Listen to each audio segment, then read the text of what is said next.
ఇప్పుడు తెలుగు ఇండస్ట్రీలో చూసుకుని నీ ఫేవరెట్ హీరో ఎవరు? అందరన్నా ఒకరిద్దరని ఏం లేదు. సో ఆర్టిస్ట్ గానీ వేసావు డైలాగ్ ఏం లేదన్న, ఒక్కరి దగ్గర నుంచి ఒక్కరు తీసుకోవచ్చు. సో ఓకే, నువ్వు ఒక్కొక్కరి దగ్గర నుండి ఒకరు తీసుకోవచ్చు కాబట్టి ఒక 4-5 మెంబర్స్ చెప్తా.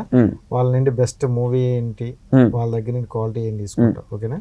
రైట్. రామ్ చరణ్ గారు బెస్ట్ మూవీ అంటే రంగస్థలం తీసుకుంటాను. రంగస్థలం బెస్ట్ క్వాలిటీ, ఆబ్వియస్ యాక్టింగ్, ఆయన గ్రేస్. నిజంగా రంగస్థలం చూసుకుంటే నిజంగా చాలా డిఫరెంట్ కదా. అంటే అతని కెరియర్ లో వెళ్తున్న దానికి అదొక డిఫరెంట్ అనుకోవచ్చు. రైట్.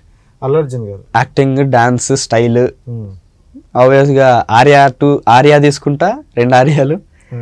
పుష్ప అది. ఎన్టీఆర్ గారు ఆబ్వియస్ డాన్స్, యాక్టింగ్ మెయిన్ తీసుకుంటా. ఆయన మూవీస్ లో RRR తీసుకుంటా, RRR ఆబ్వియస్ తీసుకుంటా. నెక్స్ట్ పాత సినిమాలు పెద్ద నేను చూడలేదు, అందుకే ఆలోచిస్తున్నా. టెంపర్ ప్రభాస్ గారి దగ్గర నుంచి ఆయన లుక్స్ కానీ, ఆ కట్అవుట్, యాక్టింగ్. బాహుబలి తీసుకుంటా, మిర్చి, సలార్ కూడా తీసుకుంటా. మహేష్ బాబు గారు కూడా ఆయన లుక్స్ కానీ, యాక్టింగ్, ఆ స్వాగ్. సినిమాలు వచ్చేస్తే కలేజా తీసుకుంటా. ఒక్కడు అన్ని డిఫరెంట్. సో నాగ చైతన్య, ఆయన లుక్స్, ఆయనది కూడా స్వాగ్ బాగుంటుంది.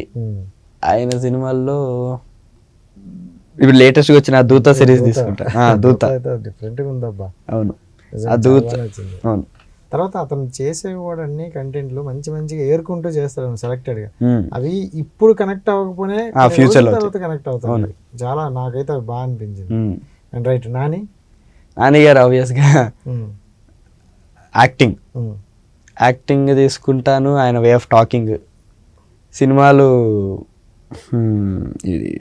దసరా ఇంకా ఈ మన ఏమంటాం నేను లోకల్